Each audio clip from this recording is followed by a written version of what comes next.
Birka Melech HaMashiach. Bonjour à vous tous, ça fait plaisir de se voir chaque semaine, grâce à Dieu. Merci à Kadosh Baruch Hu, merci au Maître du Monde. Et aussi, on sait que le fait qu'on ait filmé, qu'on fait ça en live, ça va profiter à des personnes dans le monde, on ne sait pas qui. Mais comme le Rabbi il explique, c'est mentionné dans la Torah que le fait de sauver une personne, c'est sauver le monde entier. Parce que ça va toucher toute la suite de cette personne, sa famille, les enfants qu'il va mettre au monde et tout. Donc on ne peut pas s'imaginer. D'accord? La Torah, c'est émettre.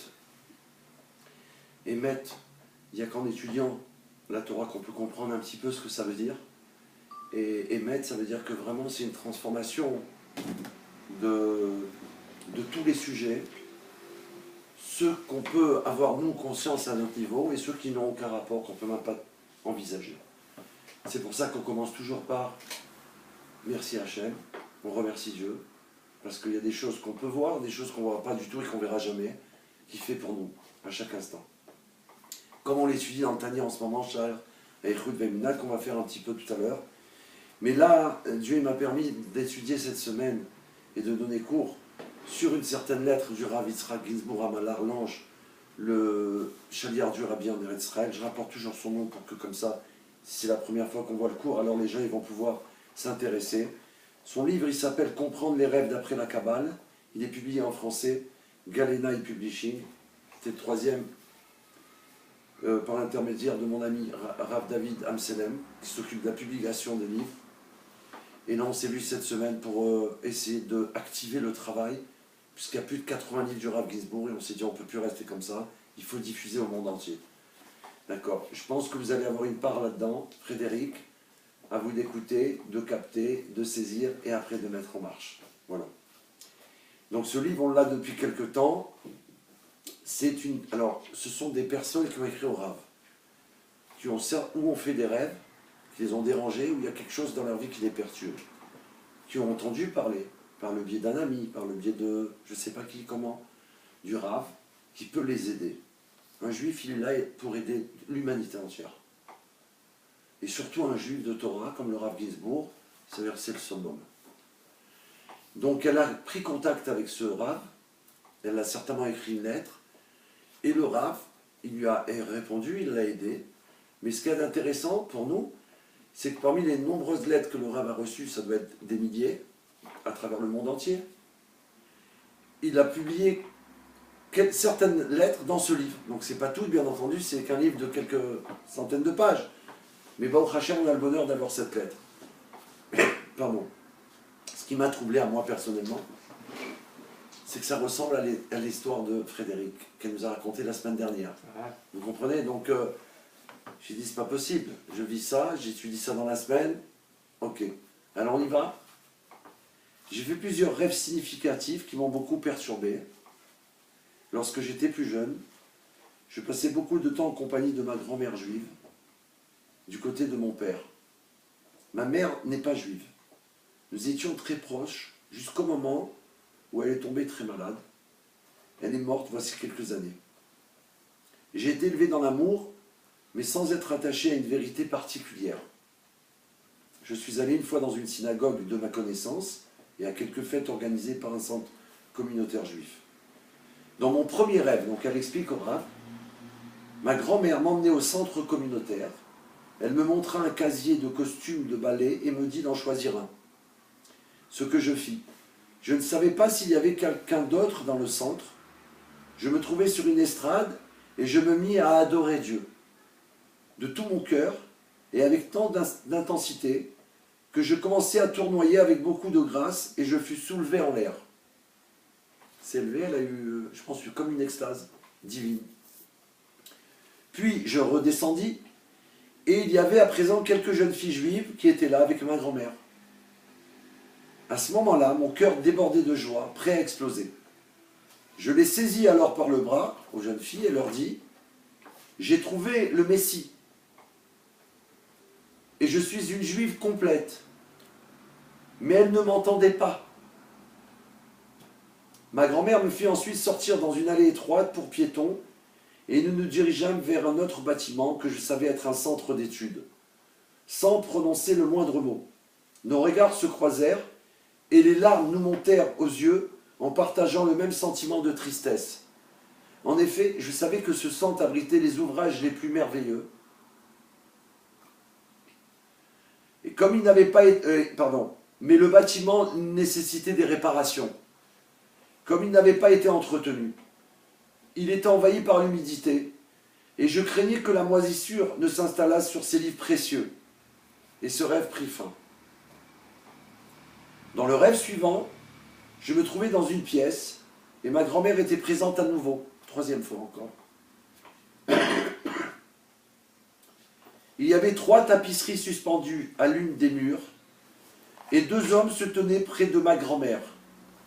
Je savais qu'ils étaient des prophètes d'autrefois. Ils étaient même vêtus comme eux. Dans mon dernier rêve, j'étais à nouveau au centre communautaire juif assistant à une fête quelconque.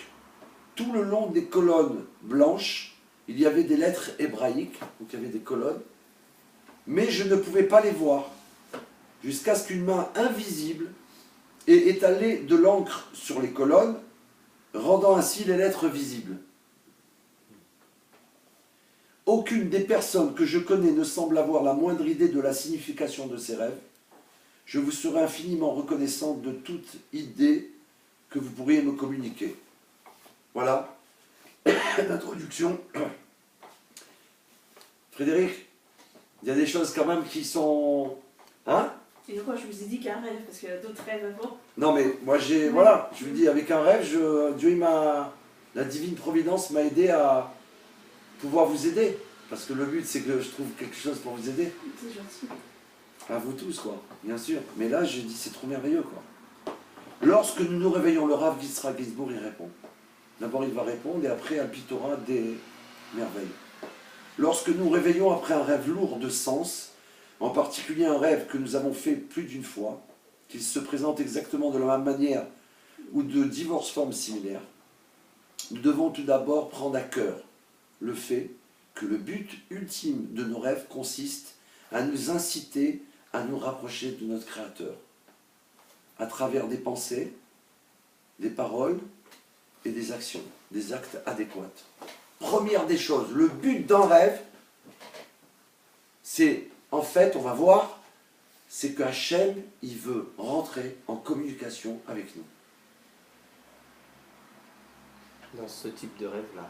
En général, un rêve qu'on va se rappeler ou qui se répète, il a dit. Oui, c'est ça, ce type Bien de sûr. rêve-là. Pas... Non, on ne parle pas de... Toujours dans la Torah, on parle des choses bonnes. Il faut prendre le principe, d'accord? En général. Ou on donne un exemple de quelqu'un, c'est cachère. Sinon, on va prévenir. Cette personne, c'est pas cachère, mais c'est pour le bien de... Ok? Mais toujours cachère. Donc le but, c'est... Ça va nous insister à nous rapprocher de notre Créateur. Tant dans notre vie intime que dans nos relations avec les autres. Moi et les autres, c'est ça le but du monde. On ne peut pas s'enfermer dans un appartement ou dans un endroit et servir Dieu et le monde il n'existe pas. C'est tout le contraire de la volonté du Créateur. En gardant cette... Par contre, en faisant un travail sur moi-même, oui, je vais pouvoir mieux aider les autres. Parce que je vais essayer, je vais tout faire pour être Dougma Chaya, un exemple vivant. D'accord? En gardant cette notion à l'esprit qu'on vient de développer, il nous est dès lors possible de réfléchir aux symboles que nous voyons en rêve. Maintenant, on peut travailler sur qu'est-ce que ça veut dire. Ainsi qu'aux messages qu'ils transmettent. On va travailler, il y a plusieurs choses. Et en plus, il y a un message. Il est clair que c'est l'âme de votre grand-mère juive qui est la source d'inspiration de vos rêves. Son âme vous ouvre la porte du judaïsme. Dans le premier rêve, après avoir vécu une élévation spirituelle à travers l'acte d'adorer Dieu, vous vous êtes retrouvé en compagnie de votre grand-mère, mais cette fois accompagné d'autres jeunes filles juives. Vous avez été attiré dans l'âme collective du peuple juif. Devenir une juive complète est effectivement une expérience messianique. Les filles ne vous entendent pas, parce que n'ayant pas encore étudié la Torah, vous êtes dans l'incapacité de vous adresser à elles dans leur propre langue. C'est une question de langage. On peut revenir en arrière. À l'origine, ils se sont rebellés contre Hachem. Dieu les a pas anéantis comme ceux du déluge. Mélanger. Vous pouvez plus communiquer. C'est terrible. Depuis, regarde la galère qu'il y a dans le monde.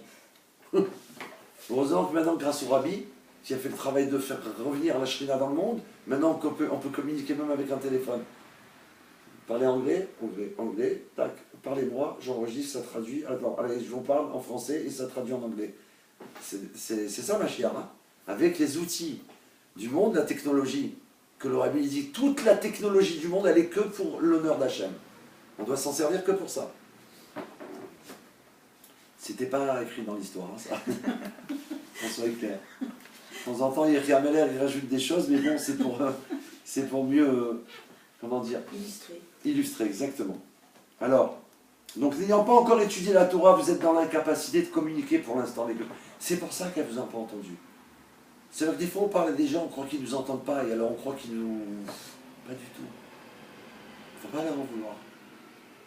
Ils n'ont pas compris. Vous voyez, ça change tout déjà quand on vit avec Mashiach. Il ne faut pas en vouloir aux autres. Il faut toujours s'en vouloir à soi. C'est moi qui n'ai pas été assez clair. Sinon, ils m'auraient entendu. Donc le Rabbi il dit, si quelqu'un il parle de tout son cœur, c'est-à-dire avec son cœur, les paroles de son cœur, obligatoirement, elles vont rentrer dans le cœur de l'autre personne. Si ça n'a pas fonctionné, c'est que tu ne l'as pas fait de tout ton cœur. Donc, c'est moi donc je vais voir. C'est pas l'autre personne dire, tu as vu quand même il est. Non, c'est moi. Le centre d'études n'a pas été entretenu et nécessite des réparations. L'autre rêve, l'endroit. Il y a des réparations à faire. Pardon, j'ai sauté une ligne qui est importante. Alors il dit, vous êtes dans l'incapacité de vous adresser à elles dans leur propre langue. Les livres, point. Les livres de votre rêve représentent la Torah et ses commandements. Ok. L'héritage perdu de la famille de votre père, puisqu'il a coupé. Donc l'héritage, il ne peut pas le transmettre. Le centre d'études n'a pas été entretenu, donc, du coup, à cause de ça, et nécessite des réparations. Cet état de fait suggère ce qui peut être la mission de votre vie. Peut-être. Aider à réparer le centre d'études de la Torah. Hachem, il communique avec nous. Merci Hachem, c'est de la folie. Dans votre second rêve, les 3 tapisseries font allusion aux 3 parties de la Bible, le Pentateuque, les prophètes et les hagiographes. Les 2 prophètes d'autrefois que vous avez vus aux côtés de votre grand-mère font penser aux 2 plus grands prophètes d'Israël, les 2 frères, Moshe et Aaron. Imagine ce qu'elle a vu en rêve. Moshe Rabbeinu, qui a reçu la Torah, et Aaron, le Kohen Gadol. L'homme qui représente l'Ahavat Israël, l'amour du prochain, comme à la source. La présence de votre grand-mère aux côtés de ces 2 prophètes fait allusion à leur sœur Myriam. Donc on a les 3 frères, les 3 enfants de Yocheved, qui ont déclenché la Géoula dans le monde. C'est extraordinaire. En général, il nous est enseigné que c'est l'âme de Myriam qui incite les Juifs à se reconnecter à leur judaïsme et qui inspire les non-juifs à se convertir. C'est Myriam. C'est puissant d'apprendre ça. Moi-même, je ne savais pas. Ça venait de Myriam. C'est elle qui aide. Le sens de votre dernier rêve est extrêmement profond. Nous avons reçu l'enseignement que le Créateur crée en permanence la réalité au moyen des lettres de l'Aleph Bet, ce qu'on étudie en ce moment dans le Tanya, Shah, Aïchoud, Ve'emunah. Qu'avec les lettres et les combinaisons des lettres, il recrée le monde et les personnes et les créatures du monde entier. Avec 22 lettres, des combinaisons à l'infini. En particulier grâce aux différentes combinaisons des lettres des 10 paroles de la création, qui figurent au début de la Genèse, les lettres sont les canaux divins de conscience, la force vitale qui imprègne la réalité, c'est-à-dire qu'il y a une empreinte, elle est tout le temps dedans, vous vous rappelez, on l'a étudié, et les composantes de création. Mais nos yeux, qui sont faits de chair et de sang, ne peuvent les percevoir. Tout ça, on ne voit pas. Pour l'instant. Lettres de création ne deviennent visibles que lorsque l'encre des lettres de la Torah, elle est étalée sur elle par une source invisible, celui qui donne la Torah. Comme elle a vu dans son rêve dans les colonnes. Elle ne voyait rien, et après qu'on a mis de l'encre, elle a vu les lettres. C'est Hachem qui fait ça. On est tous des lettres en vrai. Parce qu'avec le nom qu'on a, on a la vitalité du maître du monde qui nous fait vivre par l'intérieur de chaque lettre qui compose le nom que j'ai. Et je suis différent d'un autre, puisque même si j'ai le même prénom, ma maman, elle va s'appeler comme ça, ou son papa, il va s'appeler comme ça. Donc il y a un changement. Oui. Est-ce que ça, c'est valable pour les non-juifs? Puisqu'on n'a pas des prénoms, déjà on n'a pas de prénom hébreu, et ensuite, est-ce que notre prénom, il est significatif de quelque chose dans la même mesure qu'il est significatif pour vous? On verra plus tard. D'accord. Hein? Ouais. Pas, de on souci. verra plus tard, parce que ça, c'est une étude par rapport au livre du Rav Ginsburg aussi sur les lettres hébraïques. Et là, c'est intéressant de rentrer dedans, mais vraiment, pas de faire comme ça. Pas survoler Voilà. là-bas. Voilà. Exactement. Mais on peut déjà répondre quand même pour nous, parce que à partir du moment où le rabbi, il demande d'enseigner le Tanya Kadisha, cette partie-là, le Sharichut Vayuna, il est évident, si ça s'adresse aussi à toi, que évidemment il doit y avoir un rapport aussi avec l'aide, puisque c'est à l'origine du monde, il n'y avait qu'une langue, le Lachon HaKodesh. De cette langue sainte, d'accord, le maître du monde, il a fait la multiplicité des autres langues, mais elles viennent toutes du Lachon HaKodesh. Et d'ailleurs, on peut retrouver dans toutes les langues du monde des mots hébraïques. Donc, ça vient de là. Donc, permutation, c'est pareil, de l'être ici, et donc on arrive bien, mais l'origine de tout, la Shon HaKodesh. Donc, il n'y a pas de problème, c'est sûr que oui. L'hébreu biblique. Oui, la Shon HaKodesh, la langue sainte, c'est pas l'hébreu biblique, pas du tout. La Shon HaKodesh, la Shon, c'est le langage saint, divin. Langage saint, Kadosh. Kadosh, c'est sacré, mais c'est aussi séparé. Séparé du reste du monde. Aucun rapport. Dans la Torah, il n'y a aucun mot qui est le contraire de propre. Je vais parler comme ça parce que c'est le langage de la Torah comme ça. Vous comprenez? Ça n'existe pas. Il n'y a que dans des livres de Torah on peut voir qu'on emploie un langage toujours propre. C'est la chaîne à Kodesh. C'est ça que j'ai un peu de mal à C'est comprendre. la Torah. Oui. Bereshit, bara, Elohim, et Hashamayim, ce langage, il est divin. C'est ça que je voulais... Ça veut dire quoi? Ça veut dire que c'est pas la même chose quand, par exemple, on parle hébreu en Israël. Oui, non, j'ai dit l'hébreu biblique, pas l'hébreu qu'on parle de tous les jours. J'ai entendu ce que tu as déjà eu, mais j'ai voulu préciser. Parce que la Shon HaKodesh, quand on traduit en français, c'est toujours pas pareil. Ben non, voilà, c'est pour ça. Ouais.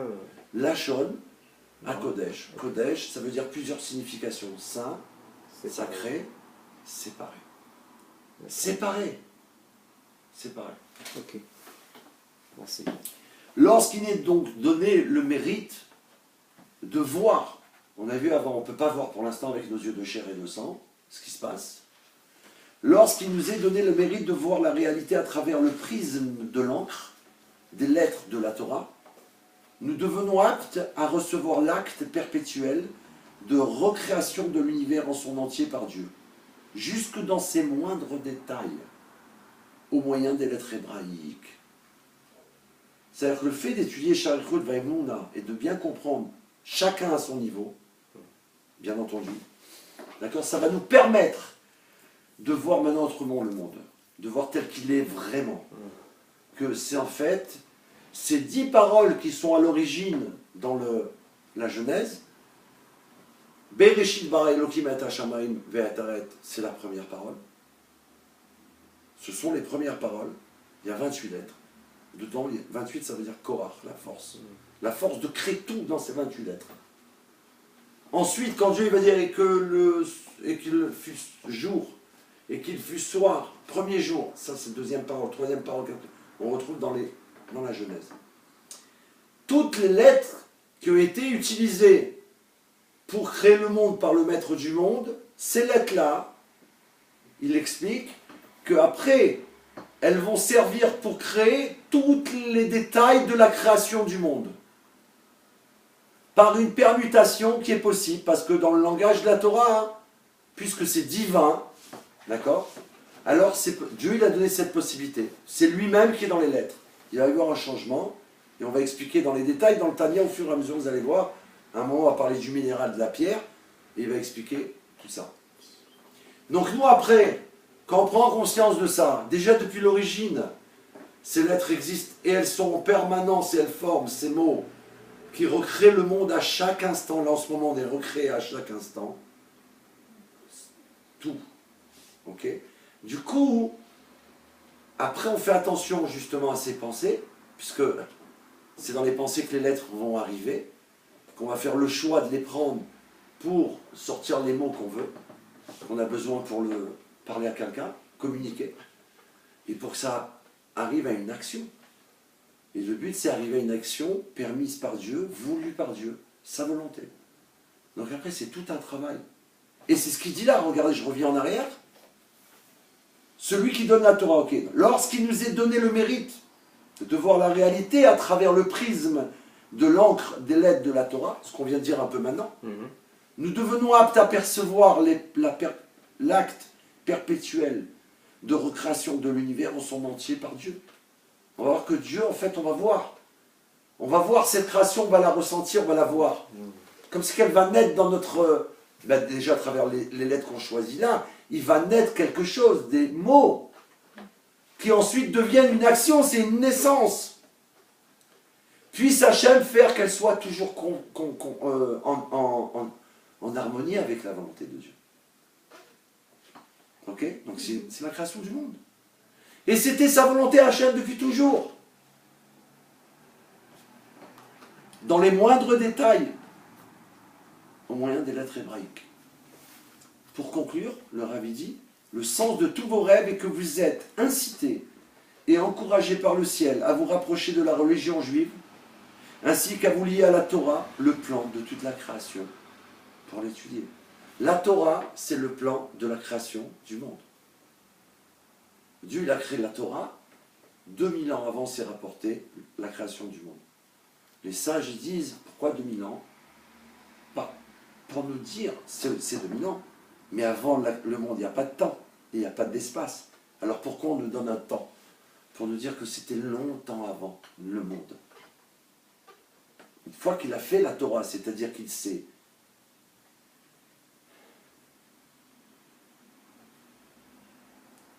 installé, il s'est révélé à travers chaque lettre de la Torah. C'est Hachem. C'est pour ça qu'un livre, on fait attention. Un mot. C'est Hachem, le Tanya. Chaque lettre là, c'est Dieu qui se révèle dans le lettre Tav. Le Nun, le Yud et le Aleph. Mais là, quand ça forme le Tanya, c'est spécial. Il y a un message terrible. D'accord?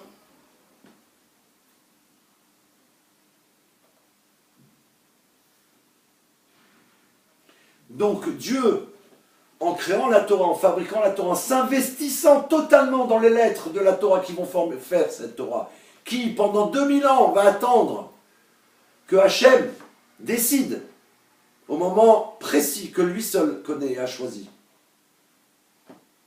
Parce que c'est son désir. D'accord? Intime.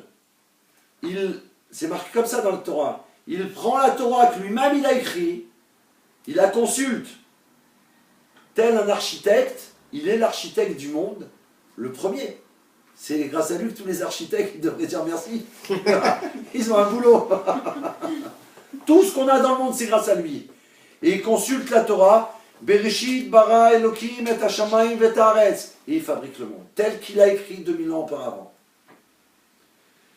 Pourquoi Hachem fait ça? Pour nous montrer comment nous on doit faire. Tu veux construire le monde? Ton monde? Tu as une réalité? Ta vie? Ta vie, ta vie, ma vie. Tous les êtres humains consultent la Torah. C'est le plan divin du monde. Dedans, il y a toi, ta famille, tes amis. Donc tu dois savoir comment tu dois te comporter. Ok?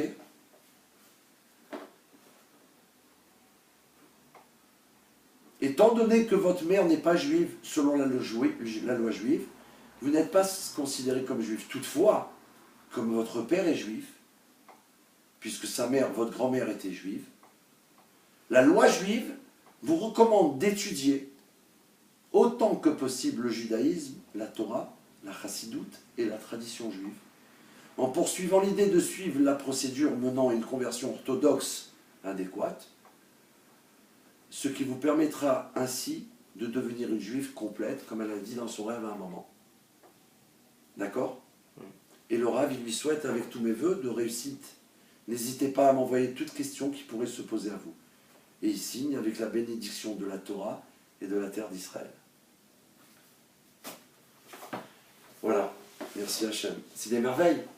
Une histoire comme ça, vous voyez l'histoire d'une personne, dès qu'on la lit avec les yeux de la Torah, c'est l'histoire du monde. Là, on a lu l'histoire du monde de cette personne. C'est bouleversant. Enfin, moi, je le prends comme ça, je le ressens comme ça, vraiment. Alors, ok, on rentre dans le... Est-ce que ça vous plaît? On rentre dedans dans les explications que le Rav a données. Ah bah oui. Hein? Ok. Donc maintenant, il va expliquer. Expliquons brièvement cette correspondance. Le réveil du matin, ainsi que le lever, le réveil du soleil, est un nouvel éclair de discernement, une expérience de sagesse correspondant au Yud du nom Havaya, la première lettre du nom divin, qu'on ne peut pas lire tel qu'il est écrit. Ce Yud, on va voir, il correspond à la sphira de Chochma, la sagesse. Et il correspond à quel type de rêve? C'est le rêve précédant immédiatement le réveil. Tout cela, il correspond à la sagesse et il correspond à la première lettre du nom divin. Le premier est Yud, c'est la première lettre. Ke, on n'a pas le droit de le dire en entier, d'accord? Quand on les dit une derrière l'autre. Donc le deuxième lettre Ke, ok, oui,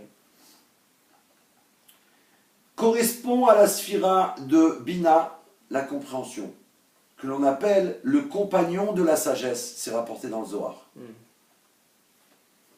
La Kabbale nous enseigne que la sphira de Bina, la compréhension, est le lieu où les âmes sont connectées l'une à l'autre. Dans notre contexte, c'est un rêve que fait un ami à notre sujet. Deuxièmement, tableau, je répète, la deuxième lettre du nom divin est, là je peux le dire parce que je n'ai pas dit la première, ok? Oui. Elle correspond à la sphira de Bina, compréhension, ok? Qui correspond à quel type de rêve? Rêve d'un ami sur vous. Des fois un ami vous dit, j'ai rêvé de toi. Hop, tout de suite je dois rechercher, attends, ça, avant qu'il me le dise. Je prends des précautions d'abord. Faire attention quand quelqu'un raconte un rêve. On verra ça plus tard. Donc ça correspond à la compréhension, ça correspond à la deuxième lettre du nom d'Hachem. Regardez les messages.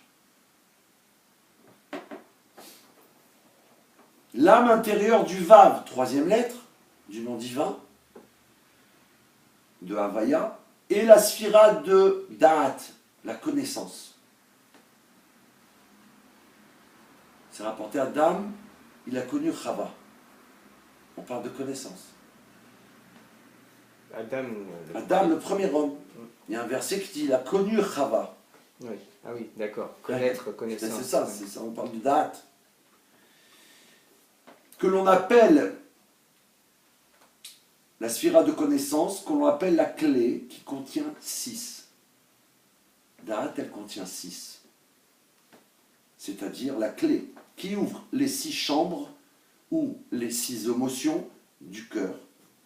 Bonté, puissance, beauté, victoire, reconnaissance et fondement, le Yesod.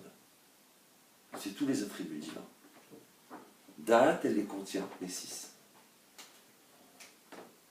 Tu as vu la perspective de Da'at après? Adam, il a connu Chava. Dedans, il y a tout. Jusqu'à l'enfant, naissance, grandit, mariage, enfant, etc., etc. Tout. La connaissance emplit les émotions de sens, ce qui fait qu'elle correspond au rêve qui contient sa propre solution. Ça veut dire que si on a un rêve, on peut avoir un type de rêve, qui est le 3e type de rêve là qu'on énumère, celui-là, il aura dedans la solution. Il y a une solution dedans. Maintenant, il faut réfléchir peut-être, mais la solution, elle est là. D'accord? Ça correspond à la 3e lettre, le Vav. C'est la connaissance, date. Dernière des lettres du nom Havaya, le E final, correspond à la sphira de royauté qui s'appelle en hébreu Malchut. En effet, il y avait un roi, Pharaon, qui fit 2 fois le même rêve, chaque fois dans un contexte différent, tout d'abord avec des vaches, puis avec des épis de blé. Toutefois, ces 2 rêves étaient porteurs du même message. 7 années d'abondance seront suivies par 7 années de famine, Genèse. Il y a tout dans la Torah. Il y a tout dans la Torah. Ça veut dire que c'est Hachem, on voit bien que c'est spécial, quoi. Les rêves de Pharaon furent interprétés par Yosef, à Tzadik. De son vivant, Yosef, il a été appelé à Tzadik, juste. De son vivant. Ouais. Qui avait déjà rêvé lui-même à 2 reprises.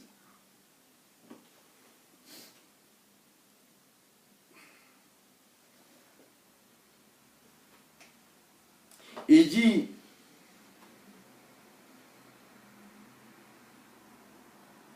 lui, il avait déjà rêvé à 2 reprises, lui personnellement pour lui.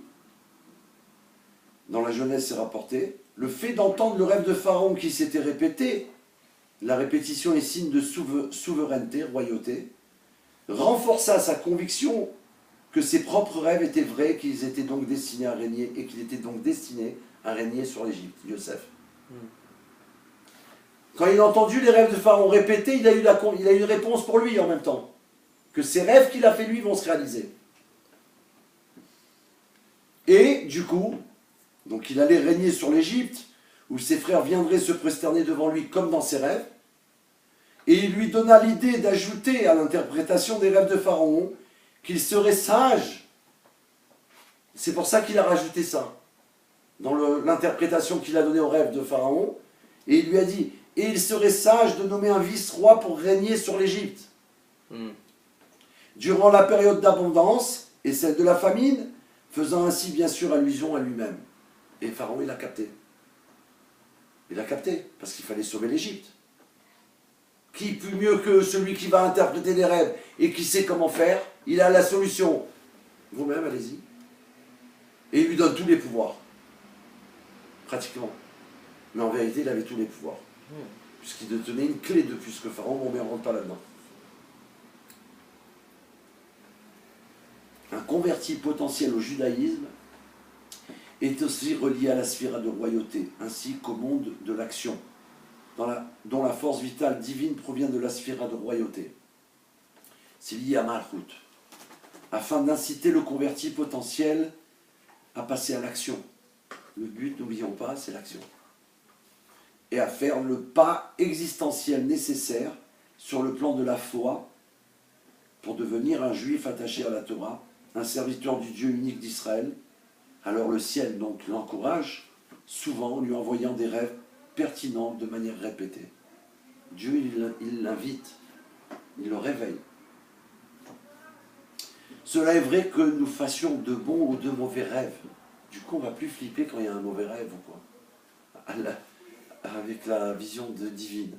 Il faut juste rechercher. Il correspond à quel type de rêve. Et après, chercher dedans qu'est-ce que je dois trouver. Oui. Enfin, j'ai une question, mais je ne sais pas si je peux la poser maintenant. Ou... Alors attends, Vas-y. vas-y, puisque je suis au début de... D'accord.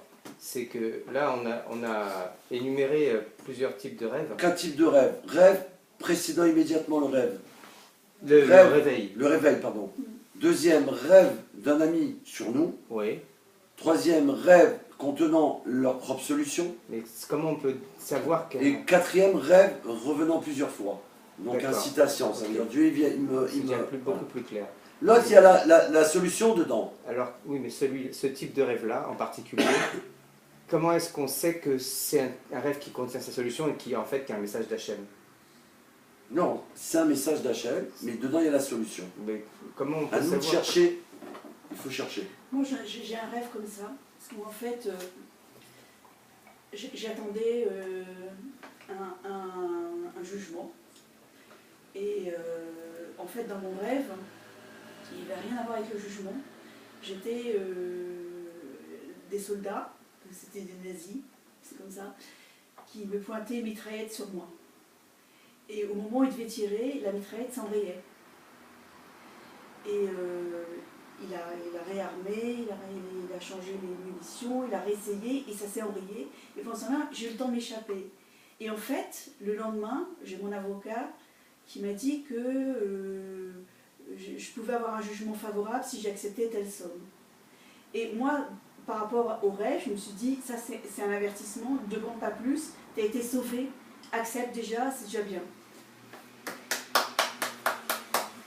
Et, Voilà, c'est dans la réalité. et ce rêve, je dois dire que je l'ai fait le soir où j'étais à une coupe de cheveux d'amis orthodoxes. Donc vous étiez branchés. Voilà, On était dans un moment de Ratson. incroyable. Elle était dans un moment de Ratson, une situation où il y a des juifs, on a vu, et que ça c'est en plus une fête. Donc c'est un moment où il y a, voilà, Dieu veut encore communiquer avec elle, il vient en aide. Mais avec tout le monde, Dieu il est l'essence de la bonté. Chaque créature, Hachem, il aime à la folie, il veut l'aider. D'accord? Ça passe par la Torah, qui a été donnée à Israël.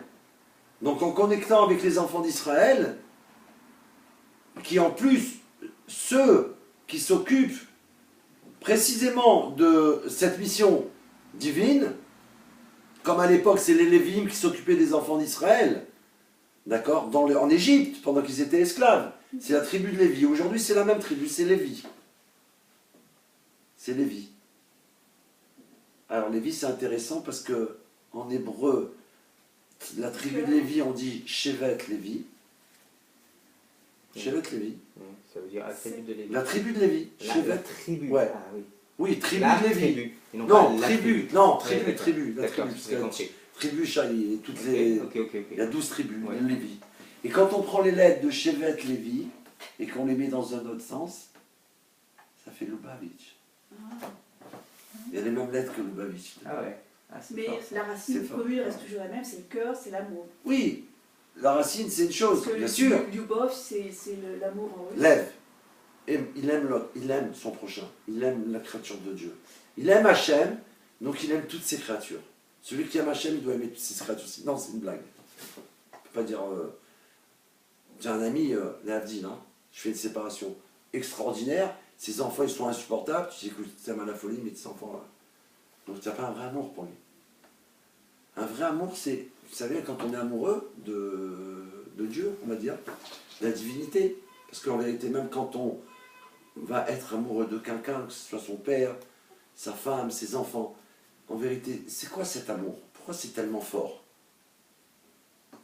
Parce qu'en vérité, c'est la divinité qu'il y a dans cette personne qu'on a réussi à trouver, ou que Dieu il a réussi à faire voir, et c'est pour ça qu'on tombe fou amoureux. C'est Hachem qu'il y a dans cette personne que j'aime à la folie. C'est pour ça que c'est très fort. Des gens, ils font des choses, des fois, ils veulent... quand il y a une séparation avec la personne, ils ne peuvent plus vivre. T'as compris? Se séparer d'Hachem, ils ne peuvent plus supporter. Ce comment Hachem, il s'était révélé à travers cette personne. Il ne peut pas se passer. D'accord? Donc c'est le cœur. Lévi, c'est ça, s'occuper, et on doit tous, on a tous la possibilité d'être Lévi, quoi, de vouloir aider, aimer l'autre. Lubavitch, c'est intéressant quand même. Hein. Chevet, Lévi. Bon, c'était un spot Géoula de la part de Yair Meller. Ok. Merci. Non, c'est intéressant parce que j'étais en Israël chez des amis qui ont un Bet Rabad là-bas. Et le Bet Rabad, il est Chevet Lévi. Et il habite Chevet Lévi. Et un, c'est au 14, le Bet Rabad. Et eux, je crois qu'ils sont au 7, au 9. C'est une rue qui s'appelle comme ça? Ouais, c'est la rue là-bas. Il y a toutes les rues, ils portent les Chevet de toutes les tribus. Et là-bas où il habite lui, il a le Bet Rabad du Rabbi. Donc en plein Farbengrad, je leur dis écoutez, vous savez au moment où vous habitez où il y a le Bet Rabad? Et tout le monde ne connaissait pas ce Inyan, donc je leur ai rapporté. C'était très, très fort, quoi. Voilà. Alors, parce que 14, c'est le nom du Bet Rabad aussi, le chiffre, et 14, c'est David Ameller. 14, c'est la Gematria. Mais c'est aussi la Gematria de Chabad. Donc c'était très, très fort, quoi. Tu vois ce que je veux dire? Mais ça, dans la Torah, c'est tout comme ça. Alors, on a quand même répondu, Jean-Yves, pour toi? Ça veut dire qu'on va rechercher. Non. Alors, c'est Mais quoi là? j'ai appris plein de choses, par contre, très très bien. Toi, tu veux savoir d'emblée, tu vas rêver demain, comment je fais pour m'en sortir? Non. Je me suis pas bien exprimé. Je veux savoir, si c'est possible de savoir aujourd'hui, comment est-ce que je vais comprendre que tel rêve que je fais, c'est un rêve qui contient sa solution. Et comment je vais faire... Comment c'est possible que ce soit le troisième cadre, qui correspond au Vav? Hein? Ouais. Alors tu vas avoir un rêve. Non, pas comment c'est... Je pense qu'elle nous a dit, Frédéric, Ouais. dans son rêve, il y avait la Il y solution. avait une solution, d'accord. Mais elle ne l'a pas vue tout de suite. Elle a rêvé d'abord. Ouais. C'est après, par rapport à la situation qu'il y a eu, qu'elle a vu que c'était ça la solution, qu'elle avait déjà vue. Et elle a agi. Donc c'est comme ça.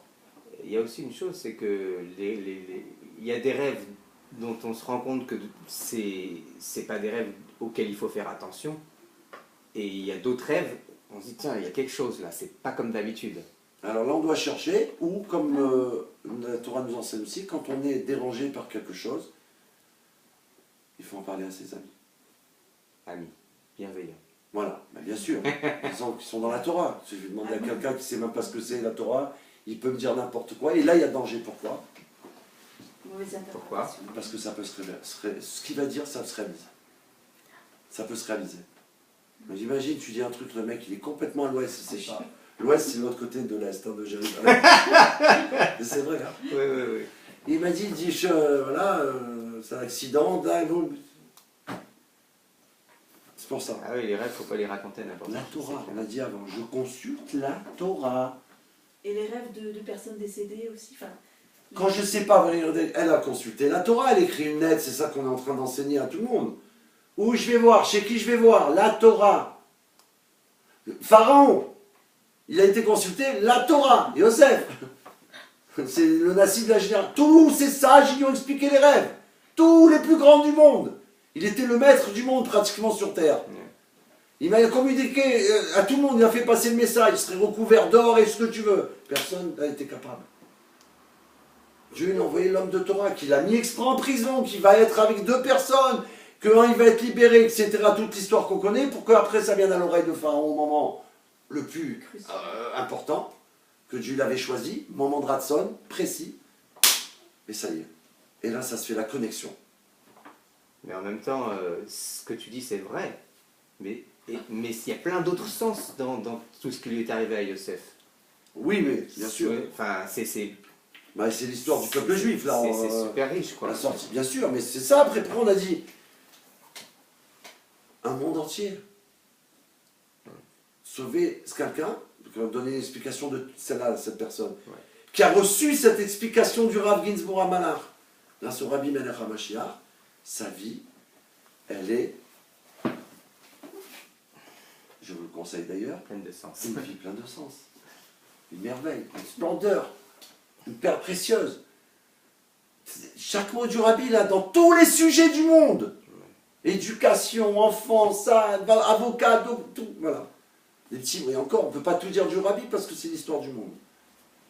Une vie pleine de sens. Tout d'un coup, ma vie, elle est une vie pleine de sens. Ça n'a plus rien à voir avec le reste. Donc, voilà. Ça, c'est la divine providence. Ça veut dire qu'il était là à sa place. Puisqu'il a servi au moment voulu. C'est ça, la divine providence. Il ne pouvait pas être là-bas. Bon, on ne peut pas tout vous expliquer à l'écran parce que sinon c'est 2-3 heures. Hein. Et on ne peut pas. Là. Il y a des choses qu'on garde pour nous. Hein. Non, mais il y a des choses qu'on garde en secret, comme on dit. Ok. Ouais. Alors, le signe d'une connexion spirituelle aux autres âmes est l'amour et un sentiment inné de proximité. Tu peux reprendre? Ouais, je vais reprendre, mais je pense que ouais, c'est pour ça qu'on n'a pas connecté. Je n'ai pas connecté là. Alors, on revient un petit peu en arrière. Pardon. Il dit comme ça.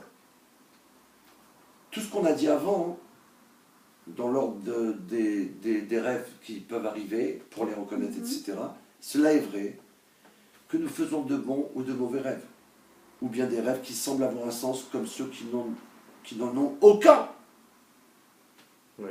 Tu as remarqué, Jean-Yves, à chaque fois, je ne sais pas pourquoi, que tu poses des questions, j'ai remarqué Mina Shamaïm, la réponse elle est là après. Oui, c'est souvent. Non, attends, c'est sérieux ou pas? C'est vrai. Et c'est ça la chassidoute. Il y a tout dedans. Juste un petit peu de patience. Mais c'est intéressant comme ça on révèle que vraiment Dieu il est là. C'est pas simple comme ça. On fait vraiment un cours avec la divinité.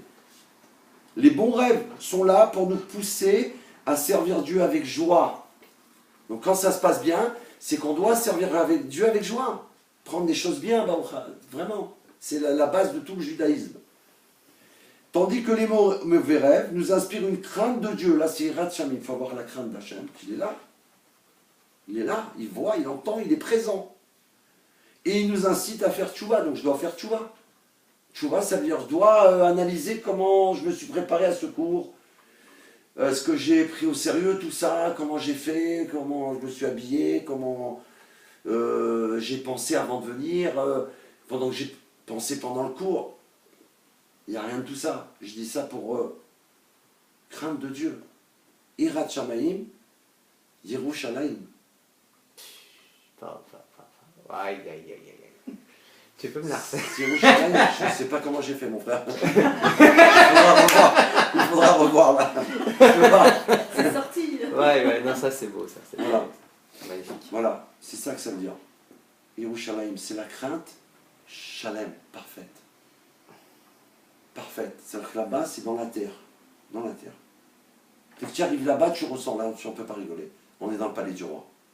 Dans le palais du roi, Kadosh Baruch Hu. Donc, si c'est un mauvais rêve, vous voyez, au lieu de s'angoisser, non. J'ai une explication de Torah. Là, je dois avoir une crainte d'Hachem. Mon avodat Hachem, elle me demande d'avoir une plus grande crainte d'Hachem. Ça veut dire quoi, une plus grande crainte? On apprend aussi dans le Tanya Kadisha. Ça veut dire que je dois me représenter qu'Hachem est là vraiment. Avec moi. Et ça va nous inciter à faire tchouva. Donc le but c'est de faire tchouva, quoi qu'il arrive, de revenir vers lui, c'est-à-dire donc retourner vers Dieu. C'est ça le but d'un mauvais rêve. C'est pas, si on analyserait sans Torah, alors il y a de quoi avoir peur. Et on a même dit, si on raconte à des gens et qu'ils nous disent une blague, ça pourrait arriver, Chas Shalom. Que Dieu nous en préserve. Tu t'imagines? Ouais. Alors que là c'est autre chose. Non. Je dois réfléchir, faire tchouva et avoir une plus grande crainte d'Hachem dans tout ce que je fais. Ça, à la maison. Dehors, partout. Partout. Les rêves qui ont un sens suggèrent que nous devons servir Dieu dans les limites de notre sens commun, inné. Alors que les rêves qui n'en ont pas de sens, ça peut arriver, on rêve de je sais pas quoi, indiquent un service de Dieu qui ne connaît aucune limite rationnelle. Je répète, si on va rêver et que dans le rêve il y a un sens, ça doit me suggérer que je dois servir Dieu dans les limites de mes sens communs, innés, qui sont en moi. De ma compréhension. Voilà. Par contre, si ça n'a pas de sens ce rêve, d'accord, ça ne veut pas dire que ça ne veut rien dire. Non, pas du tout. Ça veut dire que mon avodat Hachem, mon service de Dieu, il doit être au-delà des limites. Je ne me mets pas une limite. Tiens, je vais lire les psaumes pendant 12 minutes. Non! Vas-y, lis! Attache-toi à Hachem! Chante! Tu es seul, personne, tu es pour Hachem. Vas-y! Quelle limite? C'était l'autre. Ah, il y a une limite? Ok, alors je me fais un CDR. un peu de ça, un peu de ça, un peu de ça, un peu de ça dans ma journée. Par exemple, si j'ai réveillé hier, c'est qu'aujourd'hui il doit y avoir ou Seder ou hors Seder. Oh, Par exemple. intéressant. Extraordinaire, hein? Le signe d'une connexion spirituelle aux autres âmes est l'amour. Et il est un sentiment inné de proximité. Donc ça, c'est quelque chose qu'on a en nous. D'accord? Moshe, qui transmet la parole de Dieu au peuple sous la forme de la Torah, est identifié comme l'escorte du roi. Imaginez comment on parle de Moshe, comment on parle du rabbi. Moshe, c'est lui. C'est l'escorte du roi, dans notre génération. Voilà à qui on a affaire. Grâce à qui on est là. En tout cas, grâce à qui, moi, je suis là. Ben, nous aussi. Grâce à Dieu, oui, bien sûr. Mais elle vient d'arriver, peut-être qu'elle ne savait pas. L'escorte du roi, du maître du monde, qui assiste le roi. Donc c'est en français, je crois qu'on dit le chambellan. Comme ça, c'est le chambellan. Je sais. Le chambellan, il y a marqué. D'accord. Dans sa descente vers son peuple. Tandis qu'Aaron, parce qu'il lui parle de ça parce qu'elle a vu Moshe et Aaron, rappelez-vous. Oui, dans le rêve. Oui. Tandis qu'Aaron, qui allume les lampes de la menorah dans le temple, lui, il est l'escorte de la reine. Qui accompagne la reine, c'est-à-dire la fiancée. C'est qui? C'est qui la fiancée? Knesset Israël. Knesset Israël, l'assemblée d'Israël. Oui. C'est la fiancée d'Hachem. Parce que le mariage, c'est Matan Torah. À Matan Torah, il y a eu le don de la Torah qui correspond au mariage de Dieu avec Knesset Israël, qui a été arrêté jusqu'à la venue de Mashiach, où ça va être le mariage, où on va récupérer tous ceux qui avaient déjà accepté la Torah au moment de Matan Torah, on avait dit ça la semaine dernière, bon mais c'était pas enregistré, qui ont été mis de côté parce que, étant donné que leur peuple ne voulait pas, ils ne pouvaient pas se dévoiler, sinon on risquait de les tuer. Mais Dieu a pris en compte leur vouloir, leur acceptation. Et un jour, il a voulu leur permettre d'être ses enfants, Knesset Israël, le mariage, le vrai mariage. C'est-à-dire que nous, en fait... Ceux qui sont branchés, Voilà. Shva Mizvot des Noirs, et qui vont donc servir Dieu comme Dieu il veut véritablement, ou ceux qui vont se convertir parce qu'eux, ils ressentent que, pas parce qu'on veut qu'ils soient juifs ou quoi, qu'il y ait une véritable... Mais ça, c'est Hachem qui sait. Donc ceux qui l'aident Hachem, tous ceux que Amen, qui l'aident et qui vous aident. Alors ça va être le vrai mariage, avec toutes les âmes qui pendant tout ce laps de temps depuis, donc imaginez, c'est comme s'il y a eu un arrêt sur image. Dieu, du coup, il n'a pas permis, il a dit, oh, je vais attendre, puisqu'il y en a plein qui ont voulu. Alors ok, il laisse toute l'histoire du monde pour récupérer toutes ces étincelles à travers le monde. Est-ce que c'est ce que Maïmonide appelle les âmes égarées ou pas? Le Je guide, sais pas le dans guide quel des contexte. égarés? Le guide, ouais. Ouais, C'est des âmes égarées. Je sais pas. Je ne sais Non, pas si c'est ça. Non. On parle d'âme quand une personne elle devient juive, après une longue conversion, ou après, je sais pas, toute son histoire, et qu'on voit qu'elle est une juive authentique, je parle. Hein. Pas de... Mais pas de simili. On voit nous, que Hachem y voit, parce que c'est lui qui sait. Mais en tout cas, une personne authentiquement juive qui deviendrait, alors elle, on va dire que c'était une âme juive. Ça veut dire que à Matan Torah, elle était présente, et à ce moment-là, son âme a accepté, comme le peuple juif, en disant Naaseh Venishma, nous ferons et nous comprendrons plus tard.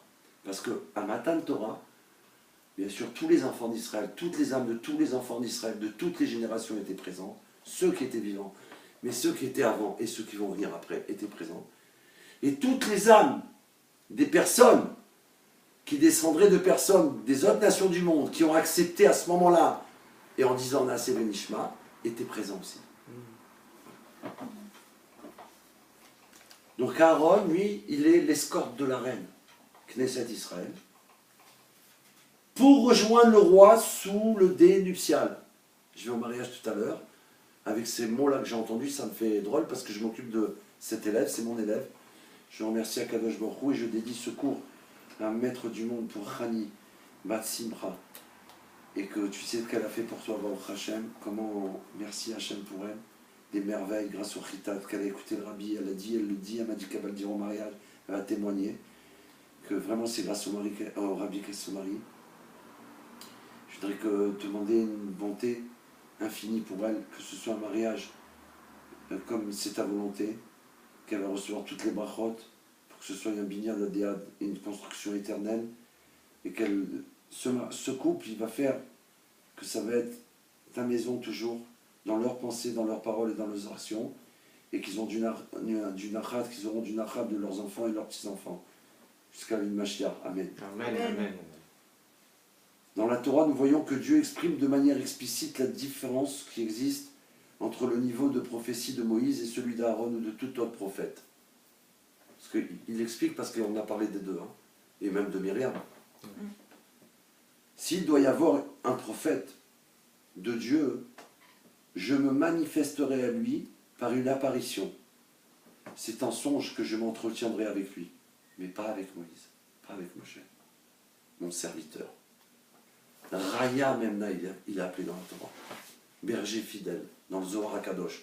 C'est un nom, Raya Memna, c'est pas, la traduction c'est bon, ok, mais Raya Memna, le berger fidèle d'Hachem. C'est puissant. Je lui parle de bouche à bouche,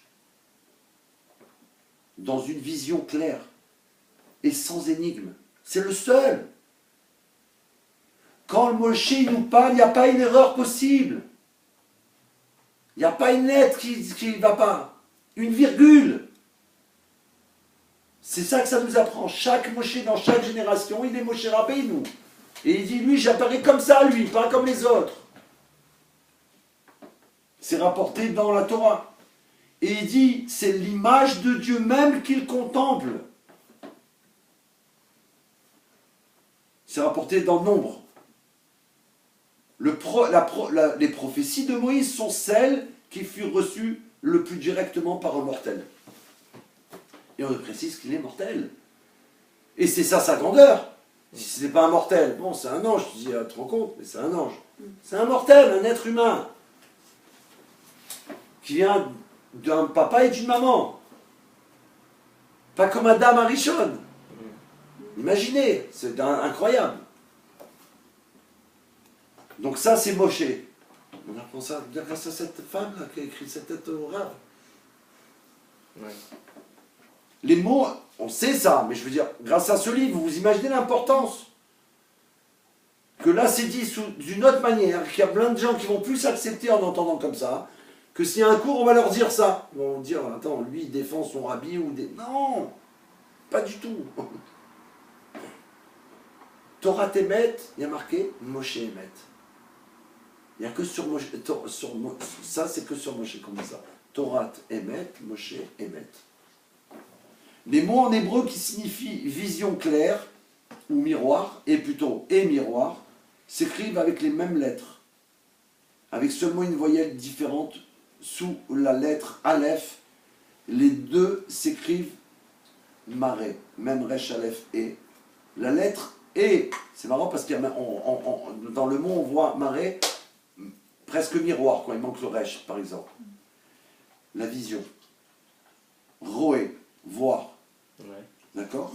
La lettre Aleph sert de fenêtre sur l'infini. Intéressant qu'il nous dise ça aussi. Parce que le Aleph, on a vu que le Rabbi nous a déjà dit que si on met le Aleph dans le mot Gola, qui veut dire exil, le même mot Gola avec Aleph devient Géoula. C'est la folie. On a juste mis une lettre. Mais là, on voit ce que c'est cette lettre. C'est quoi? La lettre Aleph sert de fenêtre sur l'infini. Donc elle nous ouvre l'infini, puisque la Géoula, c'est l'infini. L'exil, c'est pas l'infini, c'est la limite. Vous imaginez cette force? Reflétant le paradoxe de divinité dans le monde matériel.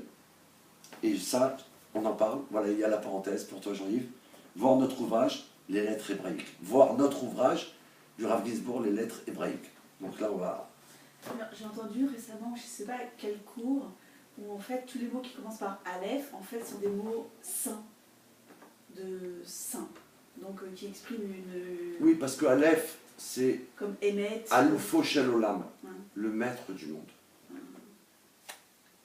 Aleph, c'est la première lettre avec laquelle Dieu il a prononcé les 10 paroles de la Torah.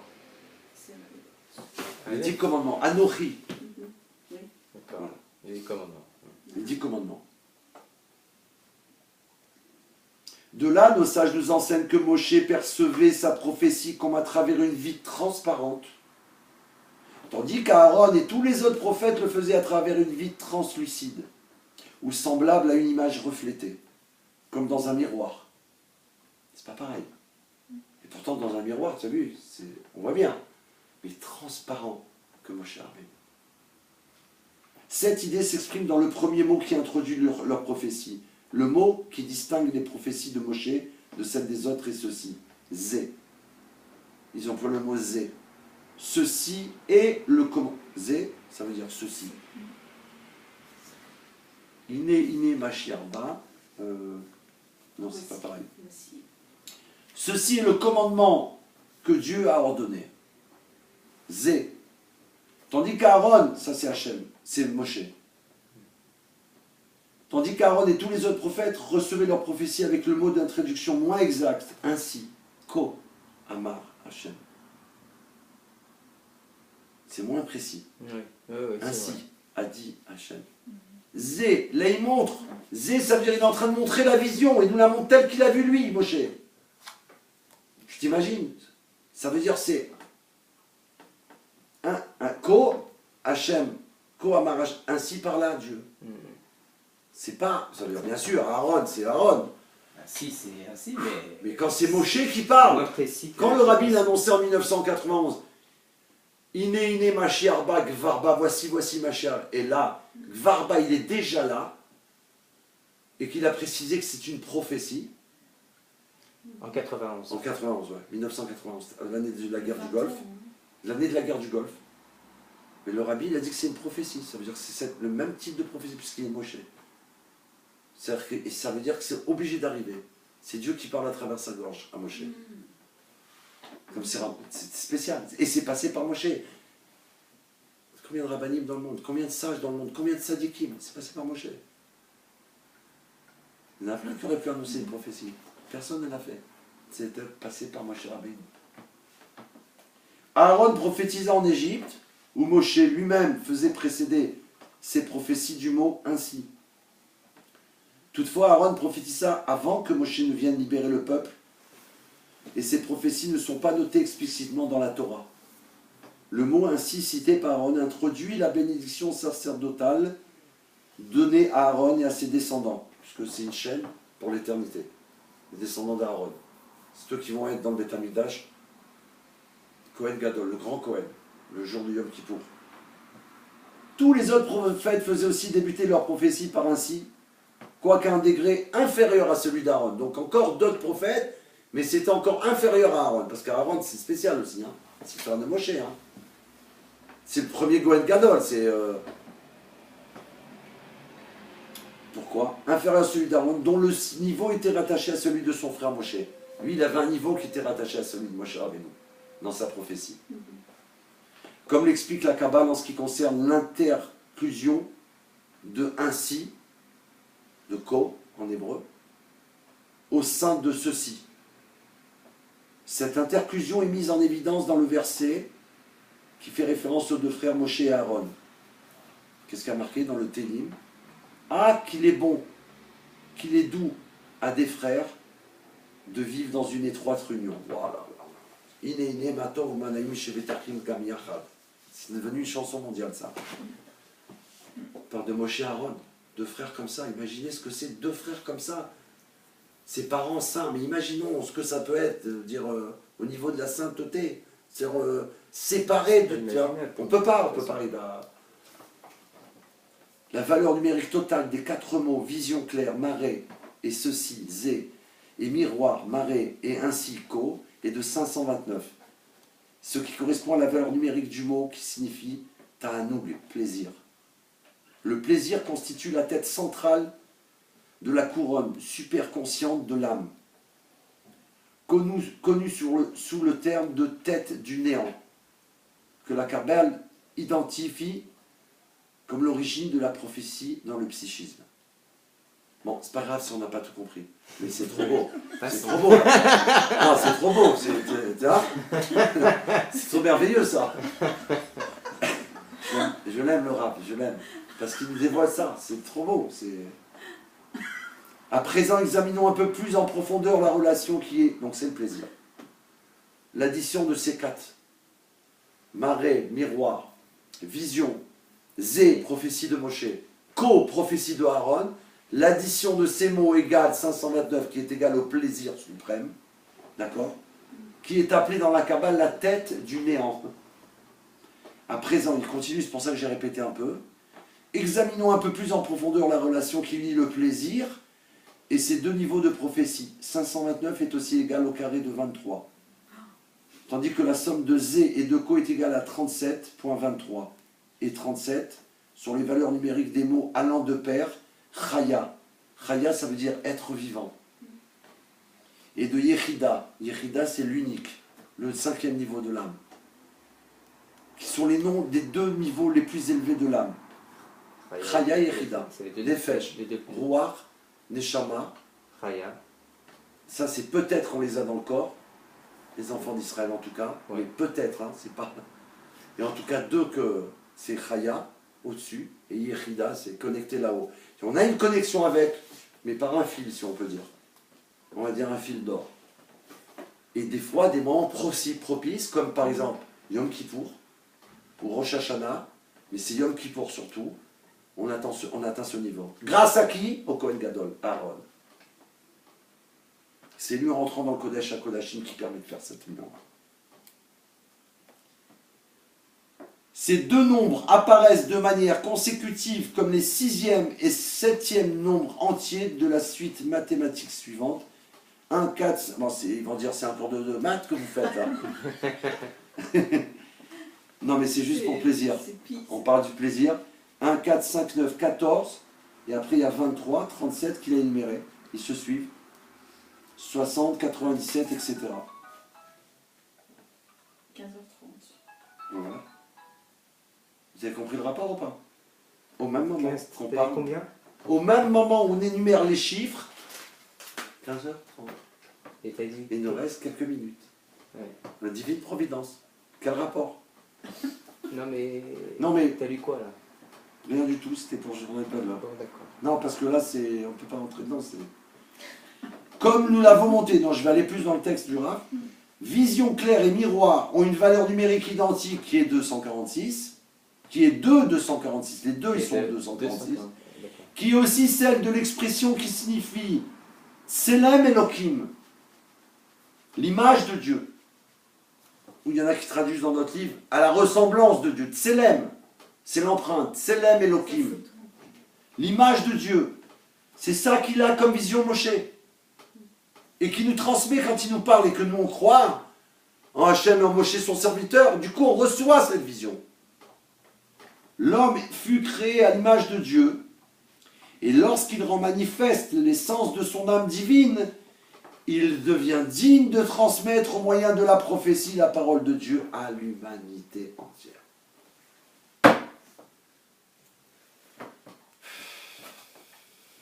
Le premier mot de l'expression Tselem, qui signifie image, est composé de 3 lettres.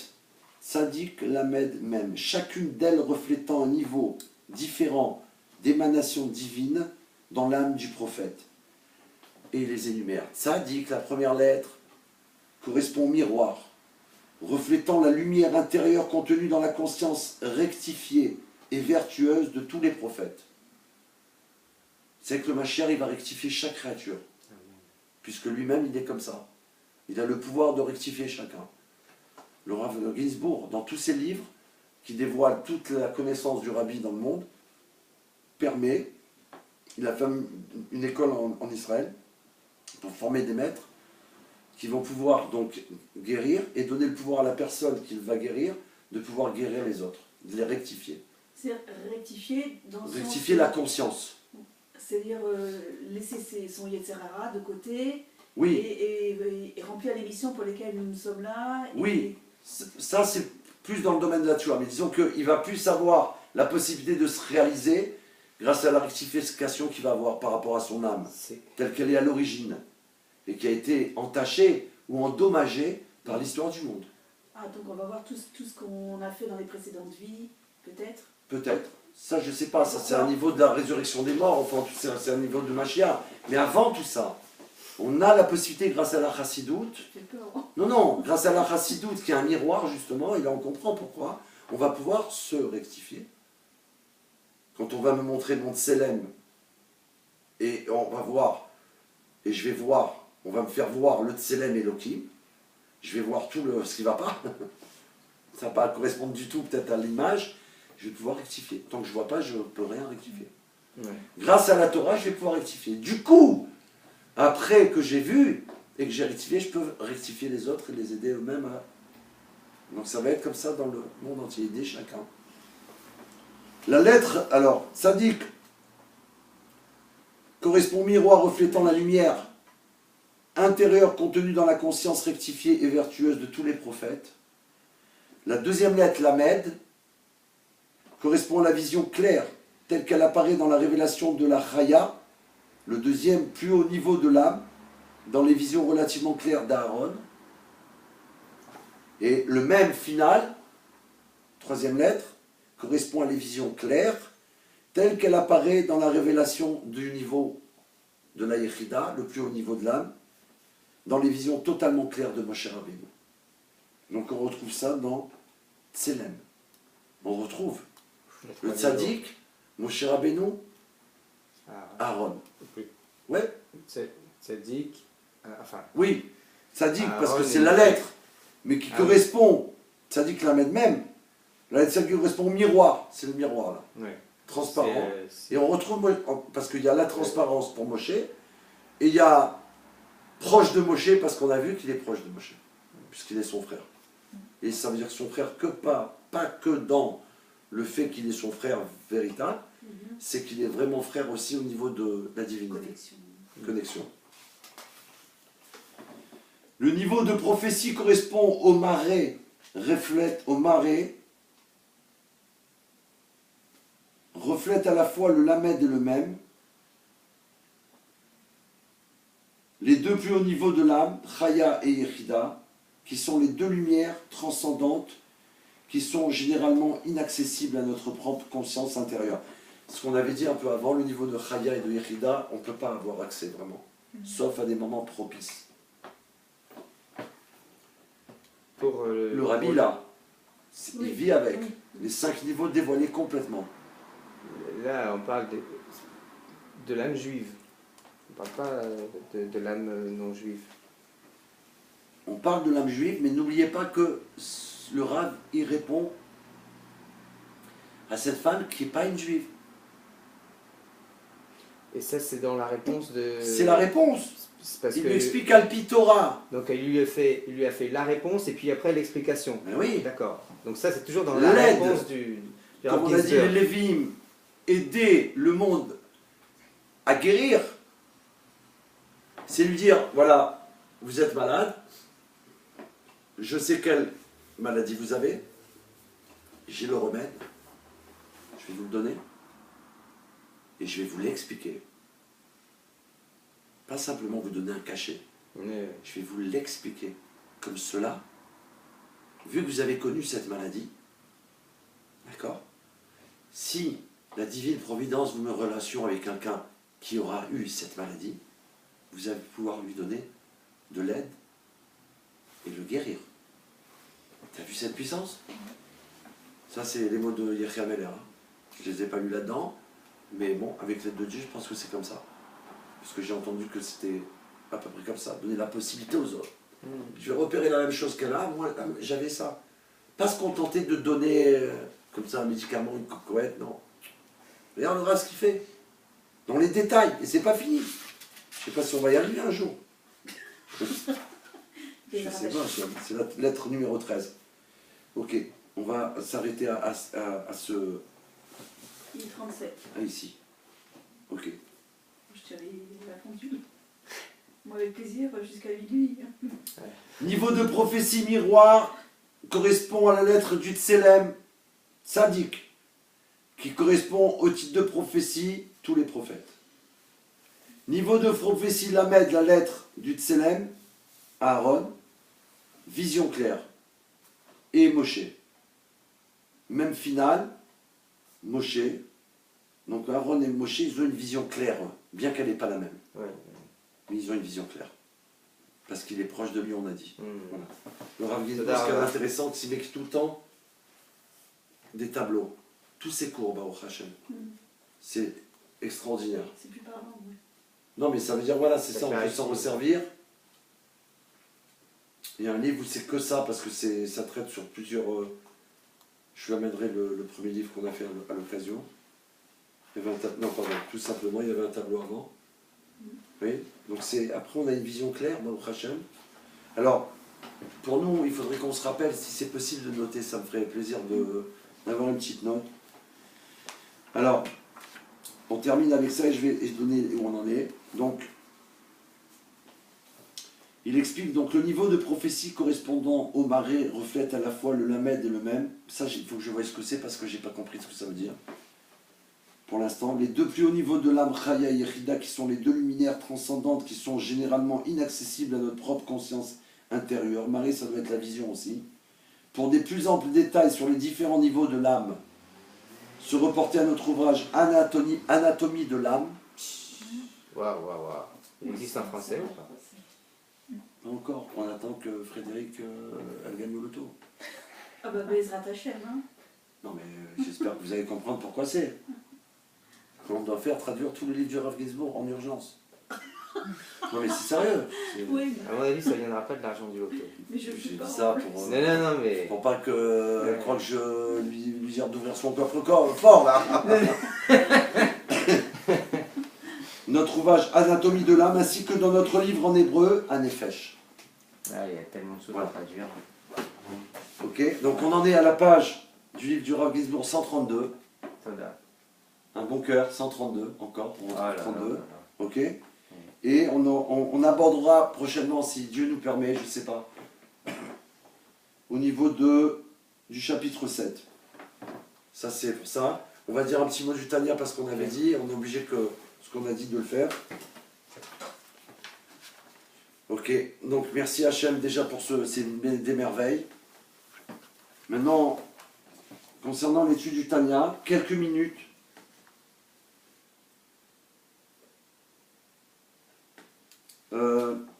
On avait vu ça la semaine dernière, donc on va voir comme ça. Je vais le dire un peu plus rapidement, juste parce que on s'en avait fait.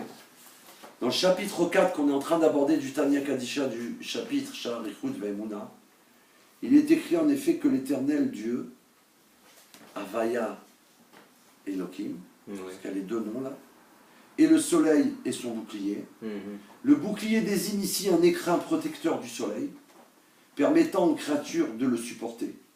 Ainsi, disent nos sages, dans le monde futur, le Saint béni soit-il extraira le soleil de son écrin, les impies en recevront leur châtiment. Or, tout comme cet écrin cache le soleil, le nom divin Elohim, d'accord, recouvre le nom Havaya, béni soit-il.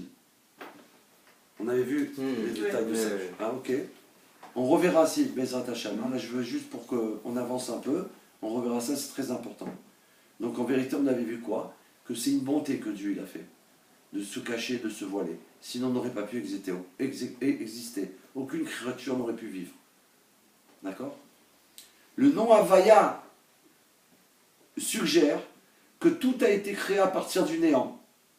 En effet, le Yud se réfère à une action du présent, répétitive, comme l'explique Rashi, commentant le verset.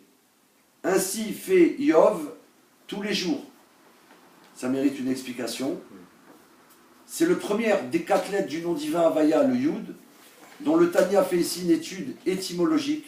En effet, les 3 dernières lettres qu'on a vues tout à l'heure dans le cours qu'on a fait avant, Ke, Va et Ke, forment la racine. Regardez comme c'est puissant. Yud, je répète.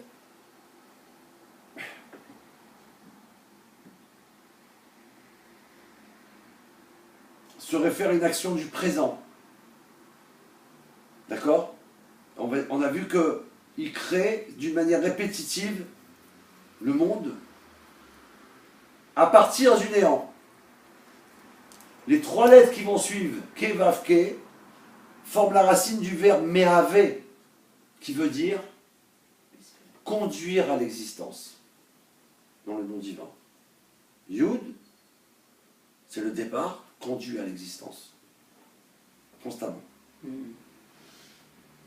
Et la première lettre, le Yud, indique que cette action se réalise en permanence. Il conduit le monde à l'existence et chaque créature en permanence. Après, il dit comme ça se réfère à une action du présent répétitive, puisque c'est constamment, comme c'est expliqué par Rashi, qui commente le verset « Ainsi fait Yov tous les jours », et il explique « La citation de ce verset illustre le principe qui vient d'être énoncé. Grammaticalement, le verbe yaasé, qui veut dire faire, dans lequel la racine est précédée d'un yud, est un futur. Toutefois, cette forme peut aussi être un présent répétitif, ce qui est effectivement le cas dans ce verset. Ainsi, Rashi le commentant dit « C'est ce qu'il faisait tous les jours ». Donc c'est un présent. Et il y a le futur aussi. Le présent, pardon. C'est ce qu'il faisait tous les jours. Ceci fait allusion à la vitalité qui est insufflée à toutes les créatures, véritablement, à chaque instant, émanant de la bouche de Hachem, de Dieu, et de son esprit. Celle-ci les fait exister à tout moment, à partir du néant. En effet, leur création, pendant les 6 jours, ne suffit pas pour leur permettre de se maintenir, comme on l'avait dit auparavant. Oui. Donc, l'erreur qu'ils ont fait, certains, et que jusqu'à aujourd'hui, il y en a beaucoup dans le monde qui payent à cause de ça, d'avoir cru que Dieu il a créé un monde et qu'il a laissé gérer maintenant et que ça y est, il a mis de la force dedans et chacun fait ce qu'il veut parce qu'on vit, c'est impossible. S'il n'y a pas ce qu'on vient de voir là, que Dieu recrée à chaque instant le monde, on ne pourrait pas être là. Retourner au néant.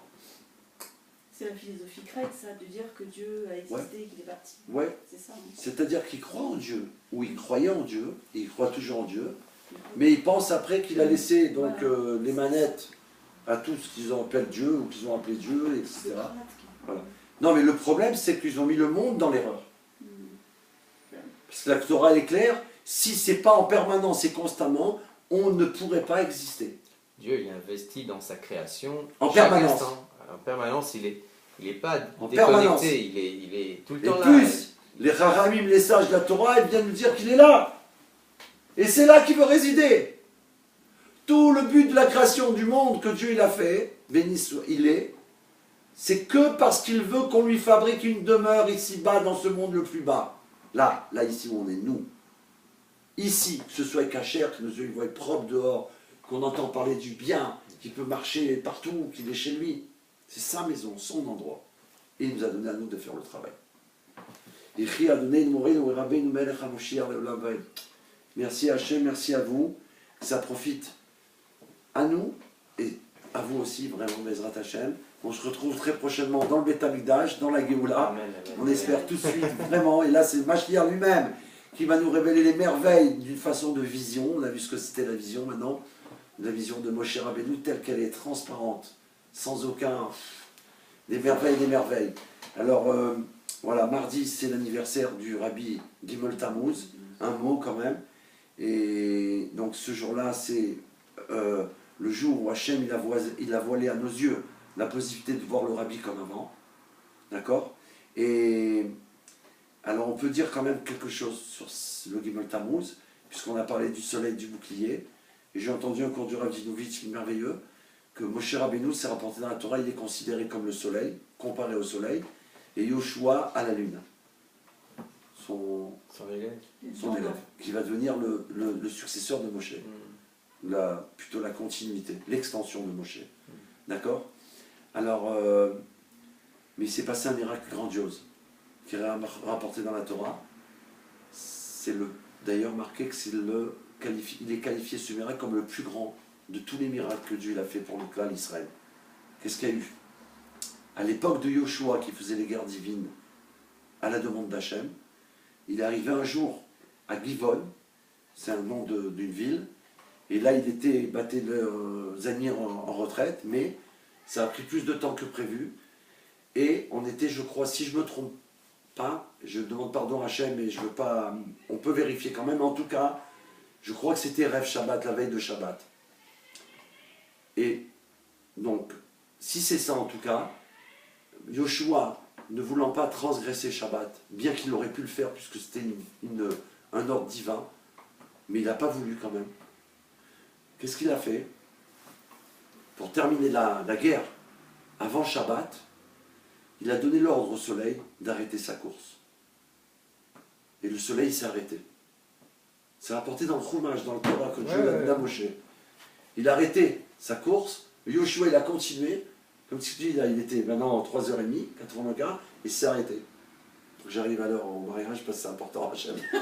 Arrête un instant, Mechila, si tu peux. Il s'est arrêté, il a pu finir la guerre avant Shabbat. Faire son travail, c'est rapporter le plus grand miracle de l'histoire du monde. C'est Les sages, ils révèlent quelle date c'était. Alors qu'il y a plein de choses où on ne sait pas la date. On ne sait pas quand un tel est parti de ce monde. Et il y en a d'autres qu'on sait, Aaron on sait, il est rapporté dans le Chumash. Tous les autres on ne sait pas exactement. Il faut la sagesse des grands du peuple juif pour trouver, mais c'est pas clair. Et cette date de ce miracle qui est arrivé, on la connaît par les sages. C'est rapporté dans la Torah. Et c'est là où on voit la grandeur de ce miracle incommensurable. C'était le 3 Tammuz. Le jour où le rabbi, on ne le voit plus. Des années plus tard, en 94.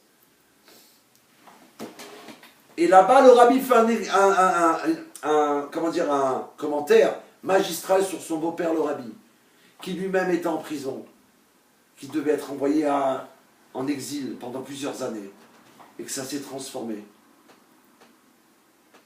Et que le 3 Tammuz, pendant qu'il était exilé, des ennemis du peuple juif, ils ont voulu le tuer, en secret, dans la prison, sans que c'était autorisé. Et Dieu l'a épargné, il l'a sauvé, le rabbi. Ce jour-là, c'était le 3 Tammuz. Le rabbi, il précise qu'on n'a pas su ça quand il est sorti, le rabbi. Parce que quand il est sorti, il a été libéré le 12 Tammuz, on lui a annoncé sa libération, mais pour des raisons administratives, il n'a pas pu sortir, il est sorti le 3 Tammuz, le lendemain. Le 13 Tammuz, pardon, 9 jours après. Le 12, on lui a annoncé sa libération, le 13, il est libéré, on fête dans le monde entier. Le rabbi dit pourquoi, à l'époque, on ne fêtait pas le 3 Tammuz, parce qu'on a su qu'après, quand le rabbi il a raconté tout.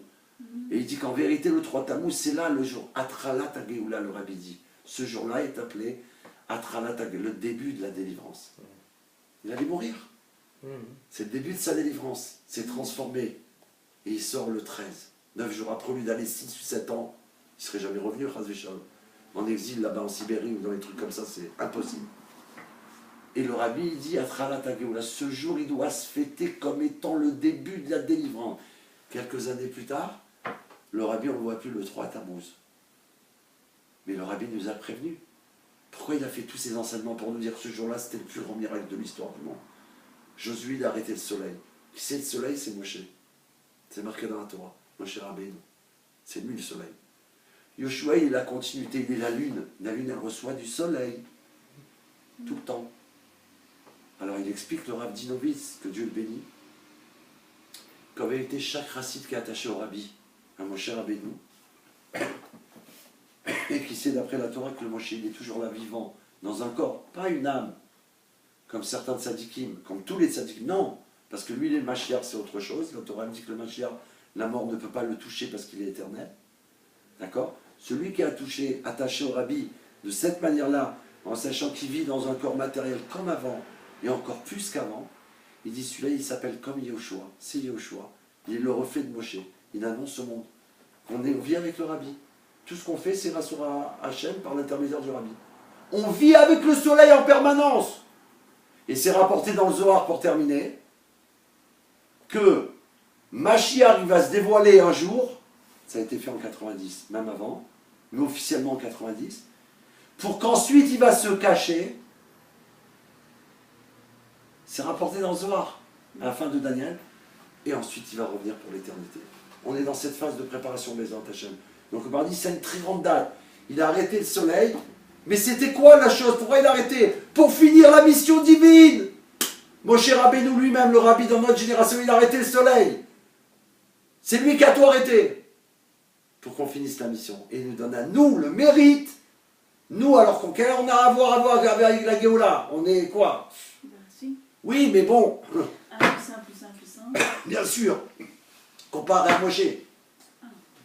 Il peut amener la Géoula, il n'a pas besoin de nous. Il nous donne le mérite d'être dans l'histoire du monde. La conclusion, le tampon Chotem de la Géoula. Et c'est un cadeau pour nous.